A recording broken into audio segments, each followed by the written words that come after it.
ఈ రాష్ట్రంలో అబద్ధపు మాటలతోటి అసత్య ప్రచారాలతోటి ఒక్క అవకాశం ఇవ్వండి అని ముఖ్యమంత్రిగా 5 సంవత్సరాల క్రితం పరిపాలన సాగించిన జగన్మోహన్ రెడ్డి పాలనలో రైతులు భారతదేశంలో ఆంధ్రప్రదేశ్ రైతులు అప్పుల్లో మొదటి స్థానంలో ఉన్నారు, ఆత్మహత్యల్లో 3వ స్థానంలో ఉన్నారు. ప్రత్యేకించి కౌలు రైతుల ఆత్మహత్యల్లో 2వ స్థానంలో ఉంది భారతదేశంలో 29 రాష్ట్రాల్లో. ఆ ఘనత జగన్మోహన్ రెడ్డి ప్రభుత్వం సాధించిందని చెప్పి నేను తెలియజేస్తున్నాను. గతంలో చంద్రబాబు నాయుడు గారి ప్రభుత్వంలో 1.5 లక్ష రైతు రుణమాఫీ రద్దుకి 5 విడతల్లో నిర్ణయం తీసుకొని 3 విడతలు 90,000 రుణమాఫీ చేసి చివర 60,000కు కూడా రుణమాఫీ చేస్తున్న సందర్భంలో ఎలక్షన్ కోడ్ వల్ల వీలు కాలేదు, 90,000 రుణమాఫీ జరిగింది. అట్లాగే 50,000 రూపు రుణాలన్నీ ఒకేసారి 30 లక్షల మంది ఒకేసారి రుణమాఫీ చేయటం జరిగింది. అంతేకాకుండా రైతులకు 1.5 లక్ష సబ్సిడీతోటి రైతు రథాల పేరుతోటి ట్రాక్టర్లు ఇవ్వటం జరిగింది. తైవాన్ స్ప్రేయర్లు, ట్రాక్టర్ పనిముట్లు, వ్యవసాయ పరికరాలన్నీ కూడా 100కి 50% సబ్సిడీతోటి రైతులకు ఇవ్వటం జరిగింది. తర్వాత డ్రిప్ ఇరిగేషన్ కోసం అని చెప్పి ఉద్యానవన పంటల కోసం ఎస్సీ ఎస్టీలకు 100% సబ్సిడీతోటి డ్రిప్ ఇరిగేషన్ ఇవ్వటం జరిగింది. ఓసీలకు 90% సబ్సిడీ ఇవ్వటం జరిగింది. 1 ఎకరానికి ₹1,00,000 ఖర్చు అయితే ఎస్సీ ఎస్టీలకు ₹1,00,000, ఓసీలకి 90% ₹90,000 సబ్సిడీ ఇవ్వటం జరిగింది. ఈ విధంగా రైతులకి అనేక కార్యక్రమాలు, ఇన్పుట్ సబ్సిడీలు కావచ్చు, అనేక కార్యక్రమాలు గత ప్రభుత్వంలో చంద్రబాబు నాయుడు గారి ప్రభుత్వంలో ఇవ్వటం జరిగింది. ఈ ప్రభుత్వంలో 3,000 కోట్లతోటి ధరల స్థిరీకరణ నిధి ఏర్పాటు చేస్తానన్నాడు. ₹1 కూడా ధరల స్థిరీకరణ నిధి పెట్టలేదు. అట్లాగే సంవత్సరానికి 12,500కి రైతులకి రైతు భరోసా ఇస్తానని చెప్పి సెంట్రల్ గవర్నమెంట్ 6,000 తోటి కలుపుకొని ఇతను 13,000 ఇవ్వటం జరిగింది. అంటే 7,500 మాత్రమే ఇతను ఒక సంవత్సరానికి రైతులకు ఇవ్వటం జరిగింది. డ్రిప్ ఇరిగేషను కంప్లీట్గా ఎత్తేసాడు, సబ్సిడీ పరికరాలు పూర్తిగా ఎత్తేసాడు, రైతు రథాలు ఎత్తేసాడు. రైతులకు సంబంధించి ఎలాంటి సబ్సిడీలు లేకుండా చివరికి విత్తన సబ్సిడీ గతంలో 50% ఉంటే ఇప్పుడు విత్తనాలు ఉన్న రేటు కంటే డబల్ చేసి అసలు రేటుకి ఈరోజు సబ్సిడీ విత్తనాలు ఇస్తున్న పరిస్థితి ఈ రాష్ట్రంలో జరుగుతూ ఉంది. అంతేకాకుండా సాగునీటి రంగం తీసుకుంటే ఆంధ్రప్రదేశ్ ప్రజల జీవనాడి పోలవరం ప్రాజెక్టు. పోలవరం ప్రాజెక్టుని ప్రతి వారం సోమవారాన్ని పోలవరంగా భావించి ప్రతి వారం రివ్యూ చేయటం కాకుండా ప్రతి నెల సైట్ విజిట్ చేసి ఆ ప్రాజెక్ట్ని 72% పూర్తి చేస్తే Guinness book of world record ఎక్కే విధంగా ఒక రోజులో కాంక్రీట్ వేసిన చరిత్ర పోలవరం ప్రాజెక్టుదైతే ప్రభుత్వం మారగానే రివర్స్ టెండరింగ్ పేరుతోటి ఆ రోజు ఉన్న కాంట్రాక్టులను తొలగించి పనులు ఆపేసి చివరికి చేయాల్సిన టైంలో చేయాల్సిన పనులు చేయకపోయినందువలన స్పిల్వే కొట్టకపోవటం, తర్వాత కాఫర్ డ్యాములు మధ్య నీళ్లు నిలవటం, ఈరోజు ప్రాజెక్ట్ని గోదావరిలో కలిపేయటం జరిగిందని చెప్పి కూడా నేను తెలియజేస్తున్నాను. అట్లాగే మన జిల్లాకి సంబంధించిన వెలుగొండ ప్రాజెక్టు 1 సంవత్సరంలో పూర్తి కాబోయే సమయానికి ముఖ్యమంత్రిగా వచ్చిన జగన్మోహన్ రెడ్డి 5 సంవత్సరాల కాలంలో కూడా దాన్ని ఇంతవరకు ఒక అడుగు కూడా ముందుకు వేయలేని పరిస్థితి. చివరికి మన గుండ్లకమ్మ ప్రాజెక్టు ఉంటే పోయిన 2022 ఆగస్టులో ఒక గేటు పోయింది. నువ్వు ప్రాజెక్టు కట్టలేకపోతున్నావు. ప్రాజెక్టు గేటు 17 నెలలు. అసలు నువ్వు ముఖ్యమంత్రివా? ఎంత అసమర్థో, దౌర్భాగ్యపు ముఖ్యమంత్రో ఇతను ఒకసారి అర్థం చేసుకోండి. 17 నెలలు ఒక గేటు పెట్టలేకుండా నువ్వేం చేస్తానికని చెప్పి 2 పంట కాలాలు 80,000 మంది 80,000 ఎకరాలకి సాగునీళ్ళు ఇచ్చే ప్రాజెక్టు ఈరోజు ఆరుతడి పంటలకు కూడా ఇవ్వని పరిస్థితి. ఒంగోలు నగరానికి నీళ్ళు ఇచ్చే విధంగా అమృత్ పథకంలో ఆ ప్రాజెక్టు ద్వారా నీళ్ళు వచ్చే పరిస్థితి. ఆ ప్రాజెక్టుని పూర్తిగా ఒక గేటు పెట్టలేకపోయావు. 6 సార్లు ఒక రాష్ట్ర ప్రభుత్వం టెండర్ పిలిస్తే ఒక టెండర్లో ఒక్కరు కూడా పాల్గొనలేదంటే నీది ఎంత అసమర్థ ప్రభుత్వమో ఒకసారి అర్థం చేసుకోవాల్సిందిగా కోరుతున్నాను. ఇంతేకాదు వాళ్ళ జిల్లాలో అన్నమయ్య ప్రాజెక్టు పట్టుకెళ్ళింది, పులిచింతల గేటు కొట్టకపోయింది, ఏది కూడా చేయలేని ప్రాజెక్టులు పూర్తి చేయటం కాదు గేట్లు కూడా పెట్టలేని అసమర్థుడు నువ్వు. 10,11,000 కోట్ల రూపాయలు పైచీలకు అప్పు చేసి ఈరోజు ఇంకా 2 లక్షల కోట్ల రూపాయలు కాంట్రాక్టర్లకు బిల్లులు పెండింగ్లో ఉండి నీ ప్రభుత్వంలో ఒక కాంట్రాక్టరు వచ్చే పరిస్థితి ఉందా? కాంట్రాక్టర్లు ఆత్మహత్యలు చేసుకుంటున్నారు. రోడ్ల దుస్థితి అసలు ఎంత దయనీయంగా ఉందంటే ఈ రోడ్లు ఒక్కొక్క రోడ్డు ఈ గుంటలు ఎక్కువ ఉన్నాయి తప్పితే దాంట్లో తారు రోడ్ల కంటే కూడా గుంటల రోడ్లుగా ఉన్నాయని చెప్పి నేను తెలియజేస్తూ ఉన్నాను. అంతేకాకుండా అమరావతి రాజధానిని ఈ దేశంలోనే ప్రపంచంలోనే ఎక్కడ మనకి రాష్ట్ర విభజన జరిగి రాజధాని లేకపోతే భూసేకరణ చేయడానికి డబ్బులు లేని పరిస్థితుల్లో 34,000 ఎకరాలు రైతులు స్వచ్ఛందంగా ముందుకొచ్చి ఒక ఇంటర్నేషనల్ స్థాయి రాజధాని నిర్మాణానికి 34,000 ఎకరాలు భూములు ఇస్తే ఆ రాజధానిలో 10,000 కోట్ల రూపాయల పనులు జరిగిన తర్వాత అర్ధాంతరంగా పిచ్చి తొగ్గలక్కలాగా ఈ ప్రపంచంలోనే ఎక్కడో సౌత్ ఆఫ్రికాలో ఒక చోట 2 రాజధానులు ఉంటే ఇతను 3 రాజధానుల పేరుతోటి 5 సంవత్సరాలు కాలయాపన చేసి ఇతను ఒక దుర్మార్గమైన నియంత పాలనలో ఈ రాష్ట్రంలో శాంతి భద్రతలు లేవు, ఇక్కడ ఏ ఉపాధి అవకాశాలు లేవు, ఎక్కడ కంపెనీలను కూడా పారగొట్టడం జరిగింది, ఒక కంపెనీ పెట్టుకునే వాళ్ళు లేవు, ఇక్కడ ఆస్తులకు రక్షణ లేదు, మాన ప్రాణాలకు రక్షణ లేదు, ఇక్కడ నియంత పాలన కొనసాగుతూ ఉంది. దీన్ని త్వరలో రాబోయే 90 రోజుల్లోనే ఎన్నికలు రాబోతున్నాయి. జగన్మోహన్ రెడ్డిని సాగనంపే రోజులు దగ్గరలోనే ఉన్నాయి. ఇతను ఒక కిమ్ నార్త్ కొరియా అధ్యక్షుడు కిమ్కి సోదరుడు ఈ జగన్మోహన్ రెడ్డి ఈ మరో కిమ్ని ఆంధ్ర కిమ్ని తరిమే రోజులు దగ్గరలో ఉన్నాయని చెప్పి నేను తెలియజేస్తాను. ఈరోజు భారతదేశంలో ఒక విజనరీ నాయకుడు ఎవరు ఉన్నారంటే అది శ్రీ నారా చంద్రబాబు నాయుడు గారే. ఆయన విజన్ సంపద సృష్టించి దాని ద్వారా పేద ప్రజల్ని వాళ్ళ బతుకుల్ని మార్చే విధంగా నారా చంద్రబాబు నాయుడు గారి విజన్ ఉంటుంది. మన రాష్ట్రానికి ఒక ముఖ్యమంత్రి ఉన్నాడు, ఒక తుగ్లక్ ముఖ్యమంత్రి. అతని విజన్ ఏంటంటే సంపద సృష్టించడం చేత కాదు, సంపదను దోచుకోవటమే అతని విజన్. దాచుకోవటమే అతని విజన్. ఈ రోజున ఈ రాష్ట్రాన్ని భ్రష్టు పట్టించున్నాడు. గతంలో ఉమ్మడి రాష్ట్రంలో నారా చంద్రబాబు నాయుడు గారు ముఖ్యమంత్రిగా ఉన్నప్పుడు హైదరాబాద్ మహానగరాన్ని హైటెక్ నగరంగా తీర్చిదిద్ది దాని ద్వారా ఎంతోమంది యువతకి ఉపాధి అవకాశాలు కల్పించి ఉద్యోగ అవకాశాలు కల్పించి వాళ్ళ బతుకుల్ని వెలుగు నింపే విధంగా ఉంటే ఈ రోజున ఈ తుగ్లక్ ముఖ్యమంత్రి ఈ రాష్ట్రానికి ఒక చిన్న పరిశ్రమ తేవటం చేత కాదు కానీ, ఒక చిన్న ఇన్స్టిట్యూషన్ తేవటం చేత కాలేదు కానీ, ఎటువంటి అభివృద్ధిని రాష్ట్రంలో చూపించకుండా రాష్ట్రాన్ని రాజధాని లేని రాష్ట్రంగా భారతదేశంలో మిగిలిన రాష్ట్రాలు నవ్వుకునే విధంగా ఈ రోజున ఈ జగన్మోహన్ రెడ్డి చర్యలు ఉన్నాయి. అలాగే మేము మీ ద్వారా ప్రజలకు ఒకటే తెలియజేస్తూ ఉన్నాం, ఇంకా 3-4 నెలల కాలంలో ఓపిక పట్టండి.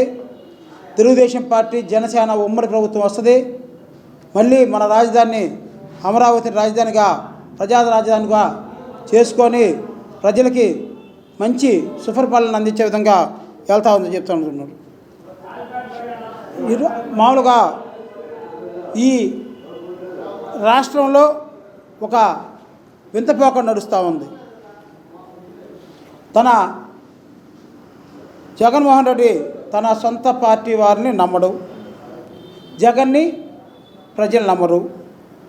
ఎక్కడన్నా రాష్ట్రంలో ఉద్యోగస్తులది బదిలీలు ఉంటాయి, ప్రైవేట్ కంపెనీలో కూడా ట్రాన్స్ఫర్లు ఉంటాయి. ఈ తుగ్లక్ జగన్మోహన్ రెడ్డి ఎమ్మెల్యేలని ట్రాన్స్ఫర్ చేస్తూ ఉన్నాడు, ఒక కాన్స్టిట్యున్సీ నుంచి ఒక కాన్స్టిట్యున్సీ. జగన్మోహన్ రెడ్డి నువ్వుతో సహా 175 మంది ఎమ్మెల్యేలని నువ్వు మార్చుకున్నా నువ్వు వచ్చేదిలే. ఎందుకంటే రాష్ట్రంలో ప్రజలు దాదాపు 95% ప్రజలు వివిధ సర్వేల రూపాన ఈ వాళ్ళ మనోగతం తెలియజేస్తూ ఉన్నారు. మళ్ళీ నీకు లేదని చెప్పని, నువ్వు సర్దుకోవటమే అని చెప్పని.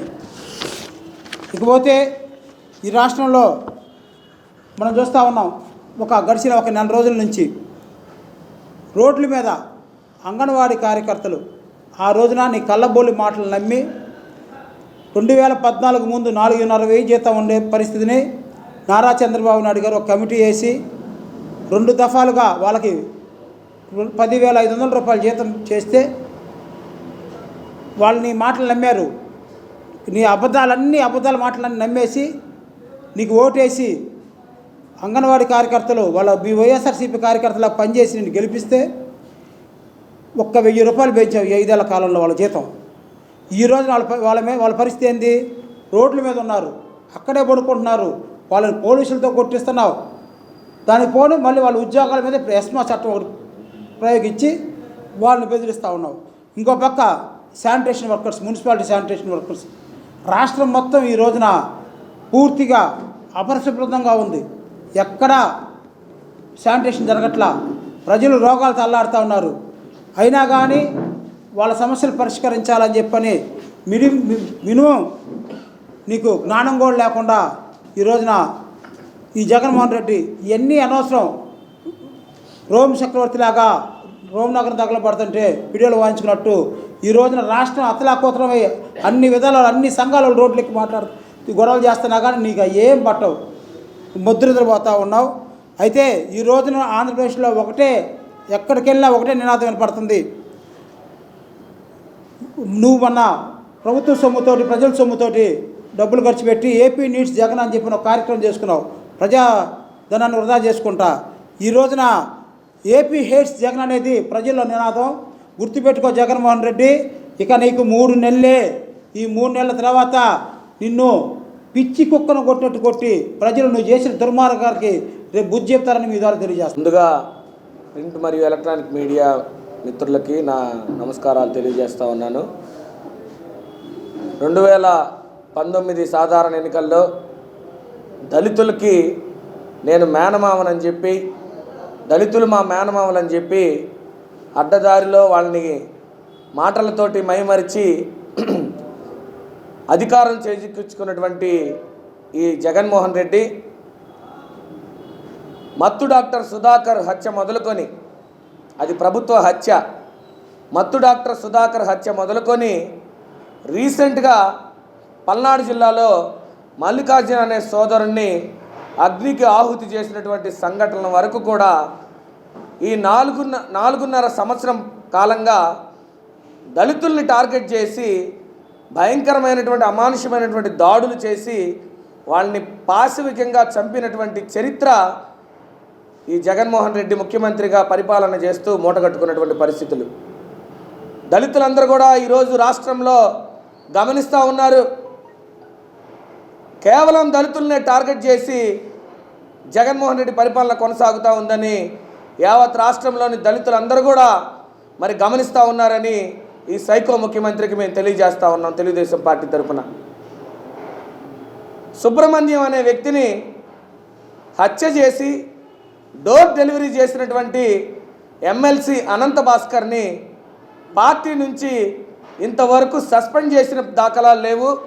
పైగా అతనేందో ఒక దేశ భవిష్యత్తుకి దేశ ఉన్నతి కోసం పాటుపడినటువంటి ఒక మహోన్నతమైన వ్యక్తిలాగా ఆయనకి ఆ జిల్లా హెడ్ క్వార్టర్స్లో భయంకరమైన భారీ సన్మానం, ఆయన బెయిల్ మీద విడుదలై వచ్చిన వెంటనే భారీ సన్మానం చేయడం. ఏమయ్యా జగన్మోహన్ రెడ్డి, దళితుల్ని అతి పాశవికంగా హత్య చేసినటువంటి ఓసీ కులానికి సంబంధించినటువంటి అనంత భాస్కర్ అనేటువంటి వ్యక్తిని సన్మానించడం ద్వారా నీవు దళితుల పట్ల ఎటువంటి ప్రేమ చూపిస్తున్నావు అనేది ఈ రాష్ట్ర ప్రజలకి నీవు సమాచారం అందించావని మేము అడుగుతూ ఉన్నాం. ఇంకపోతే ఈ జిల్లాల పేర్లు మార్పు చేస్తూ అన్ని జిల్లాలకి పేర్లు మార్చేసి కేవలం కోనసీమ జిల్లాకు మాత్రం అంబేద్కర్ గారి పేరు పెట్టే విషయంలో జాప్యం చేసినటువంటి పరిస్థితులు. ఎందుకు అటువంటి జాప్యం జరిగిందని మేము తెలుగుదేశం పార్టీ తరఫున అడుగుతూ ఉన్నాం. ఆ ఒత్తిడి వచ్చిన తర్వాత కోనసీమ జిల్లాకి డాక్టర్ బిఆర్ అంబేద్కర్ గారి పేరు పెడతాడు. పెట్టిన ఒక్కరోజుకే మళ్ళీ డ్రామా మొదలుపెట్టాడు. అక్కడ ఉన్నటువంటి కాపు కులస్తులు మరియు ఇతర కులస్తులు మరి మంత్రి విశ్వరూపు ఇంటిని, అలాగే అక్కడ ఉన్నటువంటి ఎమ్మెల్యేల ఇంటిని కిరోసిన్ పోసి పెట్రోల్ పోసి తగలబెట్టే పరిస్థితులు. నిజంగా ఈ రాష్ట్ర ముఖ్యమంత్రి జగన్మోహన్ రెడ్డి అనా అని మేము అడుగుతూ ఉన్నాం. ఈ రాష్ట్రంలో హోంమంత్రి ఉందా అని మేము అడుగుతూ ఉన్నాం. నీ పార్టీకి సంబంధించినటువంటి మంత్రులు ఇళ్ళు తగలబెడుతుంటే నువ్వు కోడిగుడ్డు మీద ఈకలు పీకుతున్నావా జగన్మోహన్ రెడ్డి అని మేము అడుగుతూ ఉన్నాం. పోతే ఈ కొద్ది రోజులుగా దళితులు ఏదైతే నా మేనమావలని చెప్తా ఉన్నాడో ఈ సైకో జగన్మోహన్ రెడ్డి వాళ్ళకి ఎలక్షన్ సందర్భంగా ముందుగా ఒక గిఫ్ట్ ఇచ్చాడు. అదేంటంటే కోనసీమ జిల్లాలో, అంబేద్కర్ జిల్లాలో విశ్వరూపు మరియు ఇద్దరు ఎమ్మెల్యేలు ఇళ్ళు తగలబెట్టిన ఓసీ కులస్తుల మీద ఉన్నటువంటి కేసులు తీసేశాడు, రద్దు చేశాడు. ప్రభుత్వం ఉపసంహరించుకుంది. ఇదేనా నువ్వు దళితుల మీద నువ్వు చూపిస్తున్నటువంటి చిత్తశుద్ధి అని మేము అడుగుతా ఉన్నాం. ఒకటి కాదు, రెండు కాదు, దాదాపు 27 పథకాలు, సంక్షేమ పథకాలు, దళితులకు రావాల్సినటువంటి పథకాలు నువ్వు నిలువున రద్దు చేసావా లేదా అని మేము అడుగుతా ఉన్నాం.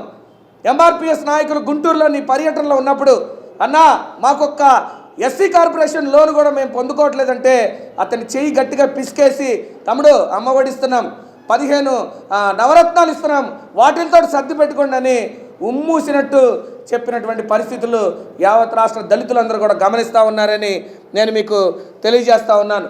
ఇకపోతే ఈ 4.5 సంవత్సరంలో 2022 సంవత్సరానికి దాదాపు 650 దళిత స్త్రీలు అసాల్ట్కు గురైనటువంటి పరిస్థితులు. నువ్వు కావాలంటే గూగుల్లోకి వెళ్ళి నువ్వు ఎంక్వైరీ చేసుకోమని మేము ఈ ముఖ్యమంత్రిని మేము హెచ్చరిస్తూ ఉన్నాం. ఒకటి కాదు, రెండు కాదు. ఇకపోతే ఇప్పుడు మరి మా నాగేశ్వరరావు గారు చెప్పినట్టు ఆఫీసర్లు బదిలీ చేసినట్టు ఎమ్మెల్యే అభ్యర్థులను నువ్వు బదిలీ చేస్తూ ఉన్నాం. నిన్న చంద్రబాబు నాయుడు గారు కూడా అన్నారు, ఎర్రగొండపాలెంలో ఉన్నటువంటి చెత్త కొండేపులో బంగారం అవుతుందా అని. నిజమే కదా, ఎంత హాస్యాస్పదమైనటువంటి తీర్మానాలు. ఇకపోతే ఈ ఎమ్మెల్యే ఇన్ఛార్జీలు మార్చే పరిస్థితుల్లో అత్యధిక భాగం దళితులు మరి ఇన్ఛార్జ్గా ఉన్నటువంటి ఎమ్మెల్యే కాన్స్టిట్యున్సీస్లోనే నువ్వు ఎక్కువగా మార్చినటువంటి పరిస్థితులు. ఇవన్నీ కూడా మరి అంబేద్కర్ విదేశీ విద్య చంద్రబాబు నాయుడు గారు ఎంతో మమకారంతో అంబేద్కర్కి ఆ విదేశీ విద్యకు అంబేద్కర్ గారి పేరు పెడితే నువ్వు మార్చేసి నీ సైకో పేరు ఏదైతే నీ ఉన్మాదం ఉందో, ఒక నేర చరిత్ర కలిగినటువంటి ముఖ్యమంత్రిగా నీకు పేరుందో ఆ పేరుని విదేశీ విద్యకి అంబేద్కర్ గారి పేరు తీసేసి పెడతావు. ఇటువంటి శాడిస్టిక్ పరిపాలన, ఇటువంటి తీవ్రవాద ఉగ్రవాద పరిపాలన భారతదేశ చరిత్రలో, ఆంధ్రప్రదేశ్ రాష్ట్ర చరిత్రలో ఏ ముఖ్యమంత్రి కూడా మూట కట్టుకునేటువంటి పరిస్థితులు నువ్వు మూట కట్టుకున్నావు. ఈరోజు దళితులందరూ కూడా మరి రెడీగా ఉన్నారు. నువ్వు ఎప్పుడు వస్తే అప్పుడు చీపురులతోటి చెప్పులతోటి సమాధానం చెప్పడానికి దళిత పల్లెలు మరి 1000 కళ్ళతో ఎదురు చూస్తూ ఉన్నాయని తెలియజేస్తూ మరి కొద్ది మాటలతోటి ముగిస్తా ఉన్నాను. ఒకే మాట ఫైనల్గా చెప్తాను. మరి బాబాయ్ హత్య కేసు, వివేకానంద రెడ్డి హత్య కేసు ఏదైతే ఉందో, చంద్రబాబు నాయుడు గారి మీద ఇంత పెద్ద పుస్తకం వేసావు, నరకాసుర చరిత్ర, నారాసుర చరిత్ర అని. ఏమైంది? నువ్వు ముఖ్యమంత్రిగా ఉండి దద్దమ్మ పరిపాలన చేస్తున్నావా? మీ సొంత బాబాయిని మర్డర్ చేసినటువంటి నీ అవినాష్ రెడ్డిని అరెస్ట్ చేయకుండా దానిలో ఉన్నటువంటి దస్తగిరి నీకు డైరెక్ట్గా వాంగ్మూలం ఇచ్చాడు, ఇటువంటి వాళ్ళు హత్య చేశారని వాళ్ళ పేర్లతో సహా. ఇంతవరకు వాళ్ళని అరెస్ట్ చేయకుండా అదేమంటే చంద్రబాబు నాయుడు గారిని, లోకేష్ గారిని, పవన్ కళ్యాణ్ గారిని బూతులు తిడితేనే వాళ్ళకి ఎమ్మెల్యే టికెట్లు ఇచ్చే పరిస్థితికి నువ్వు దిగజారావంటే, ఇంతకంటే మరి సొంత చెల్లి కూడా, అమ్మ కూడా నిన్ను చీకొట్టి మరి కాంగ్రెస్ పార్టీలో చేరడం, ఇంతకంటే నైతికంగా ఒక ముఖ్యమంత్రికి రాజీనామా చేయడానికి ఇంతకంటే వేరేది అవసరం లేదని కూడా తెలియజేస్తూ 2 నెలల్లో నిన్ను గద్దెదించడానికి ఎస్సీలు సిద్ధంగా ఉన్నారని తెలియజేస్తూ సెలవు తీసుకుంటా ఉన్నాను. పత్రికా విలేకరులందరికీ నమస్కారం. ముఖ్యంగా ఏదైతే 2019లో 90% పైగా ఎస్సీ, ఎస్టీ, బీసీ, మైనార్టీ ఓట్లతో అధికారంలోకి వచ్చిన ఈ వైసీపీ ప్రభుత్వం ఈ 4 సంవత్సరాల 9 నెలల కాలంలో వాళ్ళకి చేసింది శూన్యం. చేసింది ఏమీ లేకపోగా మైనార్టీల మీద, ఎస్సీల మీదే దాడులు. ఏదైతే 2014 నుంచి 2019 వరకు తెలుగుదేశం గవర్నమెంట్లో చంద్రబాబు నాయుడు గారు అప్పుడు ముఖ్యమంత్రిగా ఉన్నటువంటి చంద్రబాబు నాయుడు గారి ప్రభుత్వం చేపట్టినటువంటి అనేక సంక్షేమ పథకాలు కూడా రద్దు చేయడం జరిగింది. ఇప్పుడే సోదరుడు రాజమౌళి గారు చెప్పారు. ముఖ్యంగా ఎస్సీలకు సంబంధించి 27 పథకాలు, మైనార్టీలకు సంబంధించినటువంటి 13 పథకాలను కూడా పూర్తిగా ఎత్తివేశాడు ఈ జగన్మోహన్ రెడ్డి 4.5 సంవత్సరంలో. ముస్లిమ్స్కి వస్తే ఆ రోజు SC BC minority finance corporation ద్వారా కొన్ని లక్షల మందికి ఉపాధి కల్పించిన ఘనత ఈ తెలుగుదేశాన్ని ప్రభుత్వానికి దక్కింది. ముఖ్యంగా 2014 నుంచి 2019 వరకు మైనార్టీ ఫైనాన్స్ కార్పొరేషన్ ద్వారా ఆ రోజు సాక్షాత్తు దాదాపు రాష్ట్ర వ్యాప్తంగా ఉన్నటువంటి ముస్లిం నిరుద్యోగ వ్యక్తులకు ఆ రోజు కార్పొరేషన్ ద్వారా లక్షలాది మందికి ఉపాధి కల్పించడం జరిగింది. ఈరోజు 2019 నుంచి 2024 వరకు కూడా మైనార్టీ ఫైనాన్స్ కార్పొరేషన్ దగ్గర ఒక్క రూపాయి కూడా ఎక్కడ రిలీజ్ చేసినటువంటి దాఖలాలు లేవు. అదేవిధంగా ముస్లిమ్స్ కోసం ఆ రోజు దుల్హన్ పథకం పెడితే ఈరోజు అనేక ఆంక్షలతో ఆ పథకాన్ని ప్రవేశపెట్టి ఆ పథకాన్ని కూడా నిర్వీర్యం చేశారు. పెళ్లి కానిటువంటి ప్రతి వధువుకు ఆ రోజు ముఖ్యమంత్రి నారా చంద్రబాబు నాయుడుకు 50,000 రూపాయలు అందిస్తే ఈరోజు ఆ పథకాన్ని కూడా పూర్తిగా నిర్వీర్యం చేయడం జరిగింది. అదేవిధంగా విదేశీ విద్య కానివ్వండి, ఇటు వక్ఫ్ బోర్డు ద్వారా మసీదుల మరమ్మతులు కానీ అనేక పథకాలను నిర్వీర్యం చేసినటువంటి ఘనత ఈ జగన్మోహన్ రెడ్డి గారి ప్రభుత్వానికి దక్కిందని తెలియజేస్తున్నాం. రాబోయే ఎన్నికల్లో ఎస్సీ ఎస్టీ మైనార్టీల ఓట్లతో కంపల్సరిగా ఈ జగన్మోహన్. అందరికీ నమస్కారం. 4 సంవత్సరాల 9 నెలల్లో ఈ సైకో ముఖ్యమంత్రి జగన్మోహన్ రెడ్డి చేసిన పరిపాలన ఏంటంటే రంగులేసుకోవటం, అంతకన్నా ఈ ప్రజలకి చేసింది ఏమీ లేదు. టిడ్కో ఇళ్ళకి, తెలుగుదేశం పార్టీ కట్టినటువంటి టిడ్కో ఇళ్ళకి ఉన్న టిడ్కో ఇళ్లలో మొత్తం సౌకర్యాలన్నీ కల్పించకుండా, ఉన్న కొద్ది శాతం వర్కులు చేయకుండా రంగులేసుకొని దాన్ని ప్రజలకు చూపించే ప్రయత్నం చేస్తూ ఉన్నాడు. పాస్ పుస్తకాలు, రైతులకు సంబంధించిన పాస్ పుస్తకాల్లో బొమ్మలు వేసుకోవటం, రైతులు సర్వే చేయించుకున్న రాళ్ల మీద రంగులు వేసుకోవటం, ఇవి తప్ప జగన్మోహన్ రెడ్డి అభివృద్ధి చేసిన దాఖలాలు ఎక్కడా లేవు. ఈరోజు చూస్తూ ఉన్నాము, రాష్ట్ర రాజకీయాల్లో జగన్మోహన్ రెడ్డి అధోగతి పాలైపోయి ఏం చేయాలో తెలియని పరిస్థితిలో ఉన్నాడు. అన్ని రివర్స్ టెండరింగ్లని, లాస్ట్కి తన చెల్లినటువంటి షర్మిలానే అతను వదిలేసిన బాణం రివర్స్ అయ్యి అతనికే గుచ్చుకునే పరిస్థితిలో ఉంది. తొందరలోనే రాష్ట్ర ప్రజలందరూ జగన్మోహన్ రెడ్డిని గద్దెదించడానికి సిద్ధంగా ఉన్నానని తెలియదు. పాస్టర్స్కి, క్రైస్తవ పాస్టర్స్కి 5,000 రూపాయలు ఇస్తానని చెప్పి 16 కండిషన్స్ దాకా పెట్టి వాళ్ళని చాలా ఇబ్బంది పెట్టడం అనేది చాలా బాధాకరమైన విషయం. జగన్మోహన్ రెడ్డి నిన్ను పాస్టర్స్ అందరూ గద్దెదించడానికి సిద్ధంగా ఉన్నారని తెలియజేస్తున్నాం.